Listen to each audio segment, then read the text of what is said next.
Olá pessoal, tudo bem? Bem-vindo a mais um Falco Responde, onde eu respondo as dúvidas do pessoal da nossa comunidade. Se você gostaria que eu respondesse a sua dúvida nesse quadro, toda quarta-feira, tá? Lá no Stories do Instagram, eu coloco um quadrinho, né, de perguntas e respostas, onde você pode enviar a sua dúvida por lá.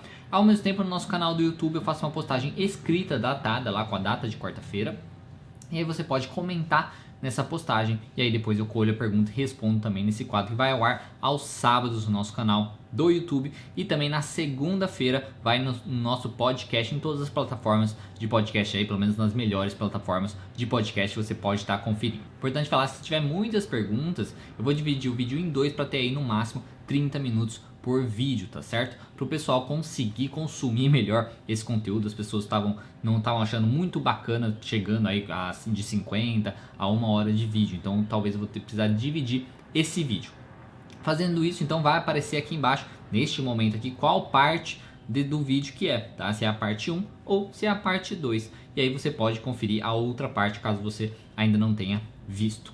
Lembrando também que todas as dúvidas que eu estou respondendo nesse vídeo, você pode conferir na descrição. Então na descrição tem lá todas as dúvidas que eu vou responder, e também tem um timestamp na frente daquela dúvida, onde você pode clicar e ir direto para a dúvida, caso você não queira assistir o vídeo inteiro, ok? Então é isso, e só lembrar, se você gostar desse vídeo, por favor, dê um gostei, compartilhe com quem você acha que pode usufruir desse conteúdo, se inscreva no canal, clique no sininho para receber uma notificação também, e acompanhe a gente lá no Instagram e nossos podcasts também, que é Terapia Cognitiva Online no Instagram, e no podcast é Psicólogo Diego Falco, ok? Então, sem mais delongas, né, eu acho que já foi um pouquinho além, vamos à primeira pergunta. Se caso se confirme que o paciente não sofre distorção cognitiva, como procede a terapia? Porque as distorções cognitivas, né, os erros cognitivos, basicamente eles mostram pra gente que os nossos pensamentos disfuncionais, que nossos pensamentos são disfuncionais, que eles não são 100% verdadeiros, que talvez há aí alguma distorção nesses pensamentos, aí por isso que a gente chama de distorções cognitivas. A ideia é pra gente perceber, nossa, esse pensamento é uma catastrofização, talvez esse pensamento não seja verdade. Então assim, se a gente consegue analisar, se a gente está falando que um paciente não sofre uma distorção cognitiva, a gente está falando basicamente que o pensamento dele é 100% verdadeiro. Então se ele tem um pensamento 100% verdade, e aquilo incomoda bastante ele, mesmo assim, né, ele ainda sofre por ter aquele pensamento, mesmo sendo verdade aquele pensamento, o que a gente tem que trabalhar é resolução de problemas ou aceitação. Ou ele aceita a realidade como ela é e, né, vive com aquela realidade, ele precisa aprender a aceitar. A gente pode fazer através de mindfulness e tudo mais, ou até mesmo um questionamento socrático.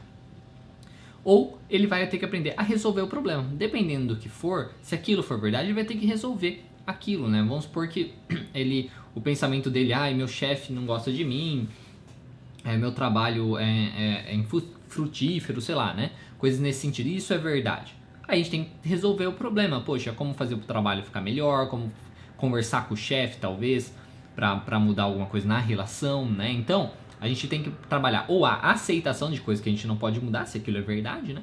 Ou resolver o problema, ou os dois também juntos, né? E resolver o problema daquele paciente, se for uma coisa possível de resolver. Se não for possível, aí o único jeito mesmo é a aceitação, certo? Próxima pergunta. Um psicólogo cadastrado no CRP pode atender online morando em outro país? Olha, sinceramente, você tem que ver isso com o CFP, né, com o Conselho de Psicologia, para saber o que eles falam sobre isso. Eu acho, né, aqui é realmente um achismo, né, porque eu não tenho essa informação, que sim, tá certo? Porque o que eles vão se importar mesmo é que você pague o registro. Então se você tem lá o registro, tá tudo certinho, e você tá cadastrado para você poder atender online, você pode atender online querendo ou não, de qualquer maneira, não tem como saber se você tá aqui, se você tá em outro estado, se você tá em outro país, tá certo? Desde que você tenha o registro certinho, tá cadastrado lá para fazer atendimento online, eu acredito que sim, certo? Mas seria interessante você entrar em contato com o CRP, talvez, entrar lá no site deles, ver se isso é uma dúvida que às vezes o pessoal tem, e aí você ter a sua resposta deles. Próxima pergunta. Com a quebra do ritual do velório, como lidar com o luto sem a possibilidade de uma despedida? Sem isso, né, que está acontecendo hoje em dia por conta da pandemia, né? tudo mais, essa questão do velório, que é um ritual de despedida muito forte, né, muito importante pra gente, que ajuda realmente a gente conseguir entender, passar pelo luto de uma maneira mais saudável e tudo mais, a gente tem que ter algumas alternativas. Algumas alternativas podem incluir, por exemplo, você ir em um lugar que você gostava de ir com a pessoa, né, que faleceu. Claro que na pandemia também fica mais difícil fazer isso, mas quando puder fazer, né? Ir no cemitério depois, né, quando tudo isso passar também, ir no cemitério e conversar, né, com a pessoa, lembrar daqueles momentos, tudo mais. E escrever uma carta também. Escrever uma carta para a pessoa, lembrando desses momentos, lembrando de como foi a sua vida com a pessoa, do que você aprendeu com a pessoa, do que você gostaria de ter falado para a pessoa e nunca teve oportunidade ou nunca conseguiu falar, tá? Então essas coisas, você escrever tudo isso como se fosse uma mensagem, porque querendo ou não, no velório é basicamente o que a gente faz, né? A gente vai lá, olha pra pessoa e fica lembrando dos momentos com ela, a gente lembra das coisas que a gente gostaria de ter falado e não falou, a gente lembra do que a gente aprendeu com a pessoa. Então a gente realmente lembra da vida com a pessoa. Então escreva uma carta como se fosse uma carta pra pessoa. Aí escreva isso e jogue fora depois, né? Tipo, rasgue, queime, sei lá, o que você achar melhor e siga em frente, né? Então, isso pode ser um ritual interessante que ajuda muita gente a lidar com isso também, tá certo? Então, vai depender muito da pessoa, mas isso é uma possibilidade. Próxima pergunta. Como tratar pacientes com crenças religiosas fortes que atrapalham? Pastor. No caso, o paciente é pastor, imagina isso que você tá falando, né? Então, independente se a crença é religiosa ou se a crença não é religiosa, a gente tem que mostrar para o paciente como aquilo pode trazer malefícios para ele, né? Desvantagens dele continuar focando naquela crença. Então, assim, coloque de lado essa questão de ser religioso ou não e faça uma avaliação, né? Tipo, poxa, quais vantagens você tem de seguir com isso, quais vantagens você tem de não seguir com isso e tudo mais. Isso pode ser um início de fazer para ele ver que pelo menos aquela crença atrapalha ele, causa um mal, né, um prejuízo na vida dele, um sofrimento também, coisas nesse sentido. Depois, quando a gente pensa na questão religiosa mesmo, a gente pode pensar até, porque que nem pastor, né, evangélico, então cristão, né, tipo, tem a ver com Cristo e tudo mais. Às vezes pensar nas mensagens mesmo da religião, né, nas mensagens de Jesus, sei lá, nas mensagens do que a religião e não necessariamente a igreja pregam, né? E isso pode talvez ajudar. Não você vai falar qual é as mensagens, mas talvez fazer o paciente ali buscar quais são as mensagens, as reais mensagens ali da religião, né, da espiritualidade, de Jesus, enfim, para que ele talvez conflite isso também com a questão da igreja, né, e veja o que é melhor para ele. Mas assim, é muito difícil, principalmente se a pessoa já é pastor, né, se a pessoa já é pastor, mas se atrapalham a vida dele mesmo, causa um desconforto, um sofrimento, um prejuízo na vida dele, porque por muitas crenças disfuncionais que a pessoa pode ter, às vezes aquilo não atrapalha a vida dela, né? Então agora se atrapalha a vida dele e causa um prejuízo, um sofrimento, né, na vida dele, aí ele tem que realmente avaliar isso e avaliar se não tem uma outra crença, um outro tipo de comportamento que ele poderia ter que seria melhor, que seria mais benéfico para ele. Então fazendo essa avaliação pode ajudá-lo a saber o que ele pode fazer, tá? Mas então assim, tem que avaliar o quanto aquilo realmente é prejudicial, quais as desvantagens de ter tudo aquilo e fazer às vezes uma reflexão sobre os valores religiosos sem conexão com a igreja. Às vezes isso pode ajudar também, tá certo? É uma ideia aqui, mas vai depender muito de cada caso. Próxima pergunta. O que é a técnica da flecha descendente que a Judith fala no livro? Bom, a técnica da flecha descendente é basicamente você ir questionando aquele pensamento do paciente.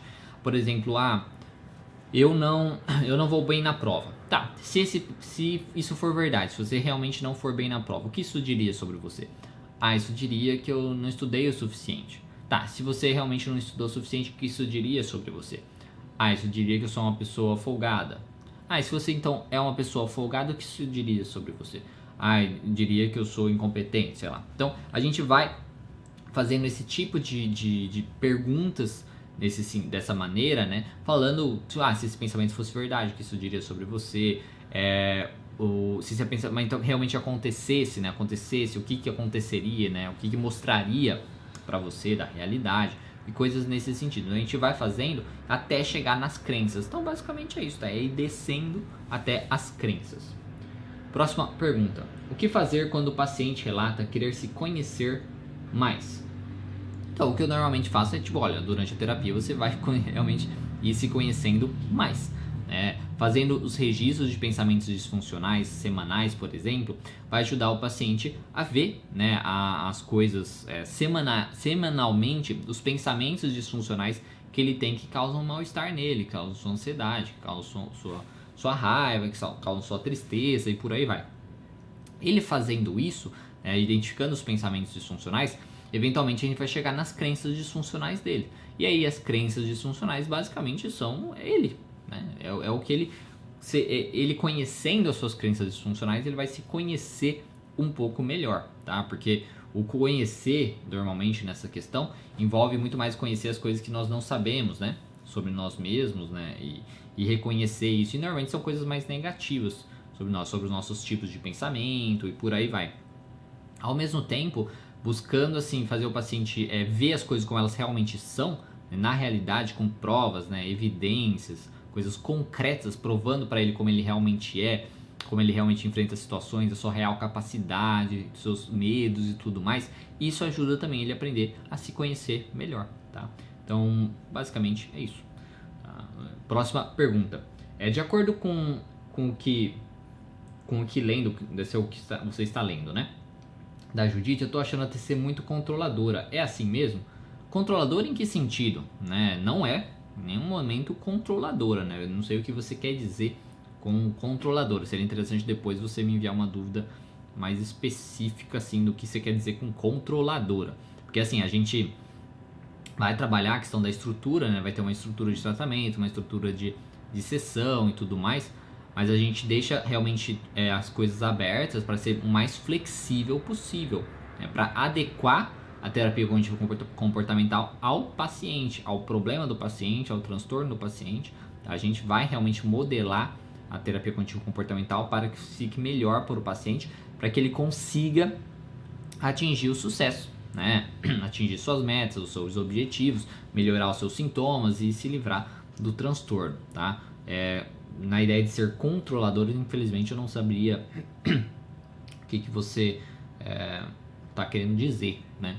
Porque controladora, controlar os comportamentos do paciente, né? Tipo, a gente vai sim orientar os pacientes para comportamentos mais funcionais e por aí vai, mas isso isso é qualquer, digamos assim, terapia, qualquer coisa que você quer fazer com que a pessoa se comporte de uma maneira mais funcional e consiga melhor atingir os seus objetivos que ela mesma se propôs no começo da terapia. Então não é uma questão de controlador, você tem que fazer isso. Não, é mais, olha, então assim, esse é o seu objetivo, então talvez esse comportamento que você está tendo não ajude você nesse objetivo. Que tal esse outro comportamento? Será que esse outro comportamento não ajuda? Então assim, existe uma questão de você orientar o paciente para em direção aos seus objetivos, mas isso não é nenhuma maneira controlar o que ele faz. Então, infelizmente, não saberia dizer o que você quer dizer com isso. Se for isso, acho que é isso que eu teria para falar para você. Próxima pergunta. Personalidade. A TCC trabalha com o Big Five? Sim, né? Não é uma coisa específica assim, porque o The Big Five é uma teoria da personalidade bem grande, conhecida e tudo mais. Tem até vídeos que eu lancei esse ano lá no canal, né? No canal aqui no canal sobre o The Big Five. Sobre essa teoria da personalidade. Então, eu acho, se eu não me engano, são 6 vídeos, um falando o básico e depois um falando sobre cada um dos 5 grandes fatores, tá? Então, assim, é uma teoria da personalidade que pode ser usada, na verdade, por qualquer teoria da psicologia, se eu não me engano, tá? Então, assim, podemos trabalhar assim, eu mesmo trabalho, eu gosto bastante do The Big Five, eu acho que é uma explicação muito legal sobre a personalidade, é uma maneira de ajudar a gente a identificar alguns comportamentos interessantes, às vezes até alguns transtornos interessantes, tendências a alguns transtornos, né? Tanto transtornos como ansiedade, depressão, como transtornos de personalidade. Então acho muito bacana, dá para trabalhar sim muito bem com os The Big Five na terapia cognitivo comportamental. Próxima pergunta. É possível trabalhar com transtorno de espectro autista com a TCC?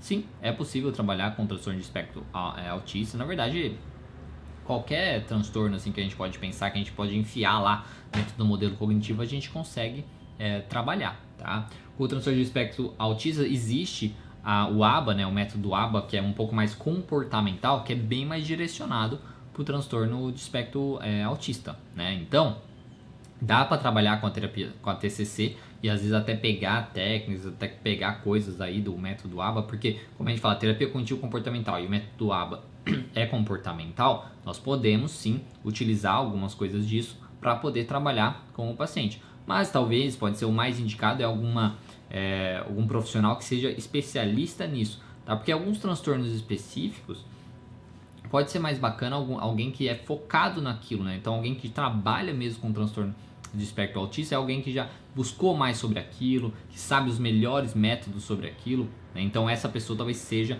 a mais indicada, independente da linha de terapia que ela trabalha, tá? Mas o método ABA é muito conhecido para o tratamento do autismo, e é da parte comportamental. Então, sendo assim, a TCC pode sim trabalhar com transtorno de espectro autista. Próxima pergunta. Percebo que quando estou ansioso com algo, fico com vontade de comer doce. Dicas.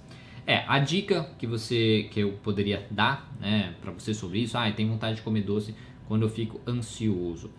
É entender as consequências disso, né? Por exemplo, poxa, você fica ansioso porque você... Por quê? Né? Primeiro, o trabalho que você tem que fazer é tentar trabalhar com essa ansiedade. Evitar ficar tão ansioso assim. Então aí entra trabalhar com seus pensamentos disfuncionais que te geram mais ansiedade, por aí vai. Depois, os pensamentos disfuncionais que fazem com que você queira comer doce. Mas eu tô tão mal e quero comer. Os pensamentos permissivos, digamos assim, né? Que te estimulam a comer o doce quando você tá ansioso. Aí você precisa trabalhar com esses pensamentos também, ver se isso é verdade ou não. Aí você colocar a vantagem e desvantagem de você comer esses doces, porque às vezes você ameniza um pouco a sua ansiedade naquele começo, mas depois às vezes você fica com peso na consciência porque você comeu o doce, né? Então aí precisa trabalhar com isso. Então assim, primeiro é feito toda uma questão mais cognitiva aí dos pensamentos, de por que você tem esse comportamento, do porquê esse comportamento é ruim, da consequência desse comportamento, como essas consequências são ruins, se você tivesse outro comportamento, como seria viável, e por aí vai. Depois feito isso, buscar um outro comportamento que você pode fazer. Uma coisa de falar assim, não, vou esperar por 10 minutos. Esperar 10 minutos. Se essa vontade não passar, depois eu como o doce, por exemplo. E aí nesses 10 minutos você faz outra coisa, você se distrai fazendo essa outra coisa e esquece, né? Isso pode ajudar, por exemplo, tá? Essa questão de tempo. Fazer uma respiração, se distrair com outra coisa, parar de ter doce em casa, tá? Ter menos doce, ou esconder os doces para ter um obstáculo maior ali até você atingir o doce. Isso pode ajudar também um pouco, tá? Então, mas seria um processo que vai depender muito de quais pensamentos que você tem sobre isso. Então seria muito interessante você analisar todos esses pensamentos, fazer todo esse julgamento aí da validade ou não desse comportamento, de outros comportamentos que você poderia ter, e aí coloca em prática. E aí é do esforço mesmo. Aí conforme você vai se esforçando e consegue não fazer isso, vai ficando mais fácil com o tempo. Próxima pergunta. Na verdade é até a continuação da outra. Não chega nem a ser fome. É algo automático, como se precisasse colocar algo na boca. Certo?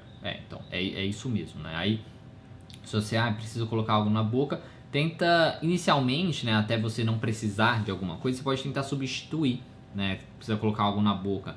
Será que mascar um chiclete sem açúcar, né, pode ajudar, talvez? Chupar uma bala, né, uma coisa nesse sentido, às vezes isso poderia ajudar. Beber água, né, bebe uma água, entendeu? Alguma coisa nesse sentido. Então isso poderia ajudar um pouquinho, pelo menos inicialmente, até que você desenvolva mais habilidades para não fazer nada. Próxima pergunta. Como faz o RPD? Você vai preenchendo, né? O RPD é o registro de pensamentos disfuncionais, que é situação, pensamento e reações, que é emoção, resposta fisiológica e comportamento. Então, toda vez que assim que o paciente, né, se sente, a gente fala de uma emoção quente, né? Tá ansioso, tá triste, tá com raiva, aquela emoção tá mais forte, é um ótimo momento para fazer. Então, assim, ele se sente assim, aí vai lá no registro e pensa, tá, o que aconteceu? O que eu estava fazendo no momento que aconteceu essa emoção, ou um pouco antes do que eu estava fazendo naquela emoção. Essa é a situação. Aí ele vai se perguntar, o que eu pensei ou poderia ter pensado sobre essa situação que talvez me levou a essa emoção. Aí vai também fazer esse questionamento e aí ver a relação aí, né? O que linka a situação com essa emoção. Então pode ser o que eu pensei, o que passou na minha cabeça, o que eu poderia ter pensado caso ele não tenha certeza. Depois se pergunta o que esse pensamento diz sobre ele, só para ter uma informaçãozinha a mais ali. E aí depois a reação fisiológica, né? O que ele está sentindo no corpo, o coração apertado, o coração batendo mais forte, coisas assim. E o comportamento, o que ele fez, né? Tipo, eu briguei com minha mãe depois disso, eu me isolei no quarto, eu fui ler, eu fui escutar uma música para relaxar, tá? Então é basicamente isso, não tem muito segredo, tá? A próxima pergunta, como trabalhar a aceitação? Para trabalhar a aceitação, a gente faz através de questionamento socrático, de psicoeducação, muita psicoeducação, utilizando coisas, por exemplo, de filosofia, utilizando as coisas realmente da psicologia, da realidade da vida mesmo, né? Do funcionamento das coisas, tudo mais. E a gente, para fazer reflexões sobre as coisas, mostrando realidade também do paciente, coisas que ele não tem controle e tudo mais, isso pode ajudar na aceitação. E o mindfulness, né? O mindfulness, que é uma maneira de enxergar a vida sem julgamento, as coisas da vida sem julgamento, sem deixar aquilo te influenciar tanto, né? E você vai fazendo esse treino, por exemplo, de não deixar os seus pensamentos te influenciarem, você ter aquele pensamento e ignorá-lo, né? Deixar ele ir embora sozinho, você ter uma emoção forte, também deixar aquela emoção ir embora sozinha, sem se envolver com aquela emoção. Conforme a gente vai fazendo isso, a gente vai aprendendo a aceitação. A gente aceita nossos pensamentos, a gente aceita a nossa emoção, a gente aceita como a gente aceita os outros, e aí conforme vai indo, vai sendo, né? Então é uma coisa, é uma prática também. Então primeiro tem toda uma questão de uma psicoeducação, um questionamento, tudo mais sobre isso, e depois é praticar, deixar quieto, praticar não julgar, praticar não se envolver com as coisas. Próxima pergunta. Você acha que apenas os psicólogos são quem deveriam poder fazer especialização em TCC? Na realidade, a especialização em TCC pode ser psicólogo e psiquiatra, né? No nosso país, várias pessoas, né, acho que qualquer pessoa pode fazer psicoterapia, né? Não necessariamente é uma coisa específica para psicólogos e tudo mais. Então, é uma coisa um pouco mais complicada. Eu sou da visão que, a psicologia é uma pessoa que estudou 5 anos e tal, teoricamente é a pessoa mais apta, seja a psicologia ou a pessoa que fez psiquiatria, né? São as pessoas mais aptas ali para trabalhar com transtornos, tá certo? Com transtornos mentais, porque o estudo daquela pessoa foi em torno de transtornos mentais. Pelo menos deveria ser, que muitas coisas da psicologia não tem nada a ver com transtornos mentais e fica focando um monte de besteira. Mas enfim, o foco de transtornos mentais para a saúde mental das pessoas, tá certo? Esse é o foco, porque muitos psicoterapeutas, digamos assim, que não tem a ver com psicologia, a formação deles é fez um final de semana, um curso aqui e tal, entendeu? Isso é uma coisa que não, né, não necessariamente isso vai te dar uma capacidade para você trabalhar com pessoas com depressão, pessoas ansiosas, com transtorno de ansiedade, tá certo? Então, vendo dessa maneira, acredito sim que pessoas, para se especializar em alguma coisa que trabalharia justamente com transtornos mentais, que podem ser transtornos mentais sérios, né, deveriam ter sim uma formação em saúde mental, uma formação que envolva, que trabalhe com a saúde mental, certo? Isso é uma opinião minha, mas no Brasil, como tem aí, qualquer pessoa pode ser psicoterapeuta, é uma coisa que aí já não sei na questão de leis e tal, mas enfim, é como funciona. Então, quem pode se especializar em TCC é psicólogo e psiquiatra. Lá fora, por exemplo, nos Estados Unidos, né, onde é a base da TCC e tudo mais, existem outras formações, né? Tem lá o counseling, por exemplo, que é tipo um orientador, uma pessoa assim, que ele pode fazer uma formação nisso, e aí depois ele pode também se aplicar para fazer uma especialização em terapia cognitivo-comportamental. Então lá não são só psicólogos ou psiquiatras que podem fazer isso, mas mesmo assim existe uma formação que a pessoa precisa ter em saúde mental antes de poder fazer a especialização. Então eu gosto muito de seguir o que é o pessoal lá de onde quem criou a terapia cognitivo-comportamental lá naquele país é o que eles consideram o certo. Então eu gosto de seguir muito isso, tá certo? Próxima pergunta. Depois de tanto tempo de isolamento, quando preciso sair, fico ansioso ao andar na rua. O que faço?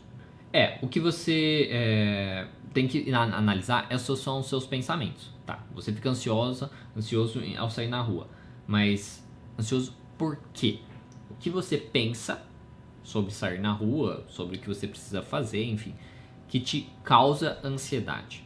Então, analisa esses pensamentos, vê se esses pensamentos são verdade, tá? Vê se esses pensamentos não são, talvez, exagerados. Então, analise esses pensamentos, isso é a primeira coisa que você pode fazer. Depois, você precisa entender que você precisa sair, você precisa enfrentar. Se você evitar, só vai piorar a situação, só vai manter o problema. Então, você precisa sair, precisa enfrentar. E aí, depois que você fez isso, analisou os seus pensamentos, viu que talvez eles são exagerados e tudo mais. Aí você enfrentou a situação, porque você sabe que tem que enfrentar, então vai. Quando você voltar da situação, tire uma conclusão disso. Os seus pensamentos se concretizaram? Aconteceu alguma coisa tão terrível que você imaginou que ia acontecer, por exemplo? Então tirar uma conclusão daquilo para comparar o seu pensamento disfuncional com a realidade pode ser muito válido, muito forte, para aquilo fortalecer e você na próxima vez conseguir sem tanto sofrimento, certo? Bom, essa era a última pergunta. Então, lembrando que esse vídeo foi dividido em 2, provavelmente. Então, tá aqui novamente aparecendo aqui embaixo qual a parte é, se é a parte 1 ou a parte 2. Se você tá vendo a parte 1 e não viu a parte 2, depois confere lá. Se você tá vendo a parte 2 e não viu a parte 1, depois confere lá. Então, muito obrigado, espero que esse vídeo tenha ajudado você de alguma maneira. Se gostou, por favor, dê um gostei. Se não gostou, dê um não gostei. Se inscreva no canal se você não for inscrito. Clique no sininho ao lado também para receber uma notificação. E compartilhe o vídeo se você achar que pode ajudar alguma outra pessoa. Lembrando também que se você tem uma dúvida que você gostaria que eu respondesse nesse quadro, toda quarta-feira lá no nosso Instagram, Terapia Cognitiva Online, eu faço uma pergunta lá no Stories, um quadrinho de perguntas e respostas, onde você manda a pergunta lá e depois eu colho e respondo aqui. Ao mesmo tempo eu faço uma postagem escrita aqui no YouTube, onde você pode simplesmente responder essa postagem e aí eu colho também a pergunta e respondo aqui, tá certo? E também lembrando, aí vai no ar aos sábados e na segunda-feira vai ao ar num podcast, em todas as plataformas de podcast, nas melhores que tem aí. Se você pode achar como psicólogo Diego Falco, se você às vezes quiser ver a versão em áudio, né, desse quadro, tá bom? Então muito obrigado, um bom final de semana para vocês, tudo de bom e até mais.